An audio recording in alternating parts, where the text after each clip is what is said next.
mbokk yi asalaamaaleykum ma dellu si dama ne ma dellu si ngir am na waxtaane wu jiitu wii waxtaan wi ma waxtaane nag wallaay bu ma sañoon Diomaye dana ko dégg, bu ma sañoon Ousmane Sonko dana ko dégg, bu ma sañoon Moustapha Guirassy di ministre de l'éducation nationale dana ko dégg, ak l'actuel ministre de l'économie et des finances. Parce que nag lu ma fàttaliku la sama xel dem ci ma seet sama contribution yi gisatuma ko ma dem Google, xam ngeen ne Google lépp a ngi fa. loolu moo jëmoon ci abri provisoire yi. abri provisoire mooy école yi nga xam ne dañ leen a def ay mbaar, ay sàkket, tubarkalla di ci dugal élèves yi muy loo xam ne lii lu yënwut maana. am na ci mbaar ay sàkket yoo xam ne yi sax bu tawee wala bu ngelaw yu ñëwee da koy yóbbaale. am na ci yoo xam ne ay jaan ak i jiit ñu ngi ci biir ñuy dugal sunu gone yi. demoon nañ ba mat juróom benn junni 6000 abri provisoire mu metti lool. moo fàtt ma demee Google, ku dem Google da nga ko gis te li ci gën a am mooy dafa am banque bu ñu naan BOAD bu joxewoon lu bon 25 milliards de francs pour abri provisoire yooyu ñu defaraat koy école, tabax ko ak li muy àndal ay table maag du ne. déglu leen, le problème des abris provisoires sera bientôt un mauvais souvenir. abri provisoire léegi ñu fàtte ko. En effet, le patron de Synergie Afrique, Khalifa Babacar Camara, s'est engagé aux côtés du président Macky Sall pour l'éradication définitive des abris provisoires. Dans le programme de construction de 6369 salles de classe, Synergie Afrique est attributaire du lot 1, qui comprend 1800 salles de classe et 730 blocs administratifs. Ainsi, le directeur de la dite structure, mon Khalifa Babacar Camara, se dit très fier de pouvoir employer 20 000 personnes dans ce projet. Cependant, le ministre de l'Éducation nationale, Serigne Mbaye Thiam, a salué l'engagement de Khalifa Babacar Camara et son patriotisme. waa déglu leen tuuti waxtaan bi tuuti rek.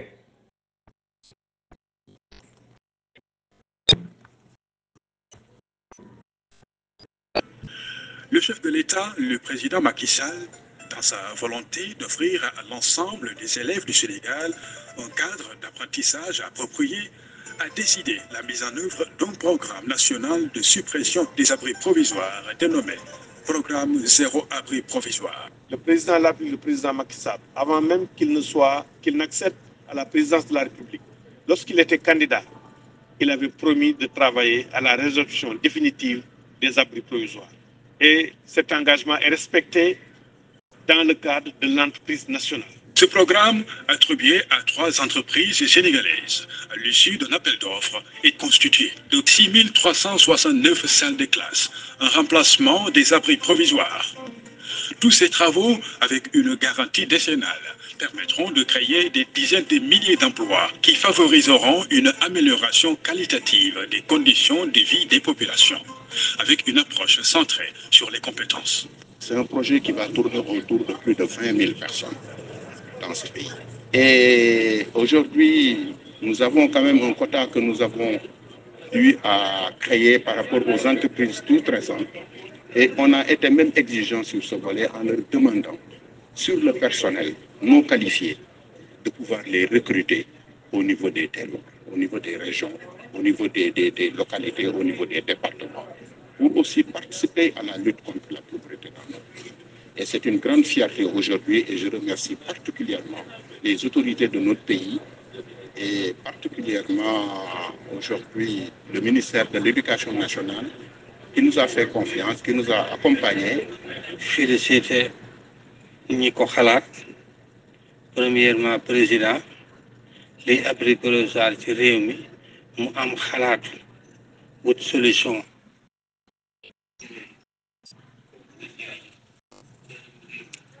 waaw dégg ngeen journaliste yi présenté na leen ko Serigne Mbaye Thiam dégg ngeen ko Serigne Mbaye Thiam dégg ngeen ko après dégg ngeen kooku ñu naan Khalifa Camara li mu wax ne dana ko def dégg ngeen banque na ngeen dem ci Google li ma leen di wax leer na da ngeen gis BOAD joxe 25 milliards waaw nee nañu dañoo def appel d'offre de réparer dégg ngeen Khalifa Camara mi liñ ko jox ak ñaata classe la waroon na beesal tabaxaat ak la ñu àndal ak i bloc administratif tubaarkalla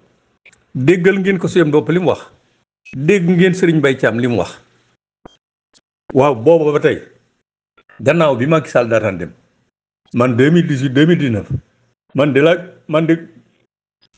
gannaaw lii gëj na maa dégg ko ca wax waaw 6000 abris provisoires yooyu fu ñu toll tey Camara mii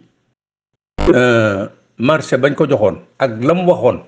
ne dana ko tabax ci classe ak i bloc administratif dana ko recruter ay nit dem na ba 20000 ñeenti junni yu fay liggéey ne dana ko recruter déglu ngeen ko seen bopp waaw booba ba tey ana loola fu mu toll ak abri provisoire ya moom Khalifa moom Camara ana xaalis ba yow Moustapha Mbaba Guirassy président de la République premier ministre lii lu jara seet la te bu ngeen demee Google bu ngeen tàppee rek da ngeen gis BOAD finance nangam lépp a nga fa lépp te li ma gën a jaaxal mooy Camara mii dafa am déglu leen rek ma wax leen ko li tax dalul sama xel ñaari yëf moo tax dalul sama xel la société d'énergie Afrique de Khalifa Camara lourdement condamnée par le tribunal de commerce hors classe de Dakar a payé à la société CEC nangam de Yaram Bergane la somme de 355 852 908 Khalifa Camara mii ñu wax ñu di tribunal du commerce de Dakar condamné ko mu fay beneen société boo xam ne ku ñu naan Yaram Bergane moo ko moom mu war ko fay lu mat ci ñetti téeméeri millions ak juróom fukk ak juróom lu tax statuant sur l'affaire qui oppose la société de Yaram Bergane et Synergie Afrique mooy société Khalifa donc statuant sur l'affaire qui les oppose le tribunal du commerce hors classe de Dakar a tranché en faveur de Yaram Bergane tribunal jox na dëgg Yaram Bergane ainsi que tribunal condamné na Synergie Afrique à payer la somme bi ma leen wax léegi tribunal condamné nañ ko mu fay ñetti téeméeri millions ak juróom fukk ak juróom ak nangam à titre de paiement du prix des travaux effectués et du coût des matériaux en stock outre les intérêts de droit à compter de la date de la mise en demeure du 14 mai 2019 ce litige s'inscrit dans le cadre des marchés des abris provisoires du ministère de l'Éducation nationale lii leen jotale mooy nee nañ ay liggéeyal yoo xam da ko defaloon ci kaw marché abri provisoire yooyu ñu ko joxoon te mu war ko ay tabax ay classe dégg ngeen am na ci ku li ca liggéey sax farfayu ko mais kooku nan la def ak xaalis bañ ko jox marché ba ensuite moom la ñu ne xaw ma dëggal ñëpp ko wax moom Camara mii moo Cheikh Dieng moom ñu defoon directeur général ONAS te jële ko fa Khalifa Camara mii moo ko joxoon oto 80 millions li nit ñi wax may ko oto bu jar 80 millions dama ne affaire ONAS bi ñuy wax di ci tudd ku jub yàlla jubal Cheikh Tidiane Dièye affaire boobu fii rek la waroon na yem ñu def la directeur général ku mel ni Khalifa Camara mi jëndal la oto 80 millions loolu rek doyoon na pour ñu jëlee ko fa donc Sénégal li ma leen di wax dem leen Google tàppe leen rek société Synergie Afrique Camara tàppe leen financement BOAD tàppe leen da ngeen gis lépp waaw ana xaalis ba monsieur le ministre de l'éducation nationale juróom-benni junni abri provisoire yooyu ñaataa ca des ak ñaata la tabax parce que école la waroon tabax yoo am day ànd ak seen équipement ba par ay table ak lépp ba pare encore ak bloc administratif foo xam ni bureau enseignant yi da cay nekk ak lépp a cay ne ak bureau directeur yi tout daf fay ne waaw Khalifa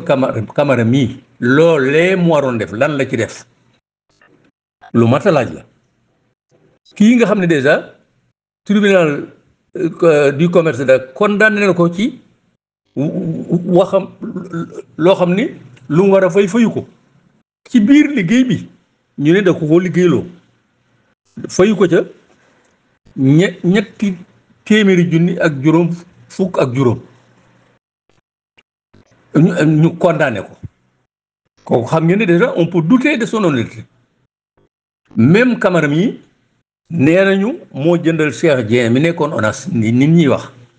80 millions au top 80 millions Cheikh Camara mi la mu def ONAS ci lépp mënuma ko wax am na ci lu ma lañ ko fa doon liggéeyloo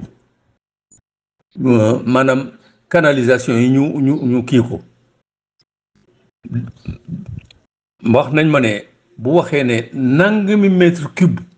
ci ban la fa la tibb bu ñu la ko waxee da ngay tiit li mu tibb ci ban ci ba muy curé kanu yi fi ndox mi jaar xam nga léegi day am salte ak i ban ne ban niñ ma wax la mu ne moom la mara d'Italie lañ ko ca fay mara d'Italie mënuma wax lépp nag parce que d'abord mi ngi ci loxoy tribunal ensuite ki ma ko jëlee ku xam li muy wax la fa xew ONAS daa jéggi dayo waaw nañu ko seet bu baax a baax heureusement mi ngi ci loxo yoon waaye mbirum société Synergie Afrique bu Khalifa Camara mii ak abri provisoire yi ma ne président de la République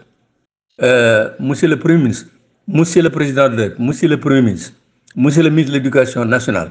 monsieur le ministre de l'économie et des finances bu fekkente ni bokkul ci audit yi affaire bii na ngeen ko auditer c'est très grave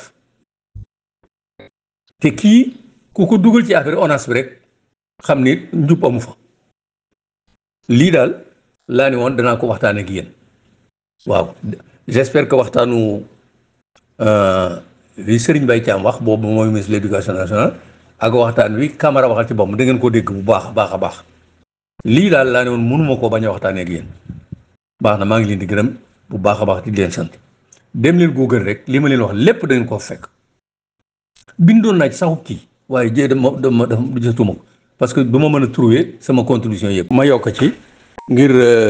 njaaxum yi fi Macky Sall bàyyi daa bari te lii maa ngi ko jëmale ci Moustapha Maba Guirassy ministre de l'éducation nationale jamono yi bi Mamadou Talla di nekk ministre de l'enseignement de l'éducation nationale dégagé nañ budget 30 milliards pour tenue xale yi li ñuy sol di jàngi ñu ne ñëpp mënuñu ko jëndal seen bopp léegi na nguur gi di jëndal ñëpp tenue yooyu ñuy sol nga xam ne ñoo koy niróole 30 milliards jamono yi Mamadou Talla waaw bu ngeen moom monsieur le ministre yow mii war a école yi ndax gone yëpp sol nañ seen tenue yooyu ndax sol nañ ko man dey wax dëgg yàlla dama ciy maanu nag waaye li ma lay fàttali moo daal dégagé nañ budget 30 milliards jamono Mamadou Talla